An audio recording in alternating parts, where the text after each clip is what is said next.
Hi friends, இந்த lemon செடி வாங்கி வச்சு வந்து 2 வருஷம் கிட்ட ஆகுதுங்க. 1 வருஷம் வரலும் இது வந்து ஹோமாலே இருந்ததுங்க. பெருசா வளரல, எதுவுமே பண்ணல. 1 இயர்க்கு அப்புறம் நல்லா வளர்ந்து பூ, பிஞ்செல்லாம் நெறையா வைக்க ஆரம்பிச்சது. காய்கள் 1, 2 குடுக்க ஆரம்பிச்சுச்சு.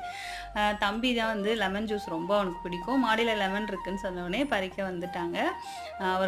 அவரே ஜூஸ் போட்டுப்பாருங்க, எல்லாம் பண்ணிப்பாரு. இப்போ லெமன் பறிச்சுட்டாரு. லெமன் கூட எப்பவுமே மின்ட், புதினா சேர்த்து ஜூஸ் போட்டா ரொம்ப பிடிக்கும். சூப்பரா இருக்கும். அதனால புதினாவும் எடுத்துட்டு அவர் கிளம்பிட்டாரு. இது வந்து கொத்து லெமன் வகையை சேர்ந்தது போலங்க. கொத்து கொத்தாவும் காய்ச்சிருக்கு. இன்னொரு பழம் வந்து பழுத்து அந்தாண்ட ஃப்ரிட்ஜ் பாக்ஸ்க்கு அந்த பக்கம் விழுந்து கிடக்கு. அதையும் ஒரு குச்சி வச்சு தள்ளி எடுக்கணுங்க.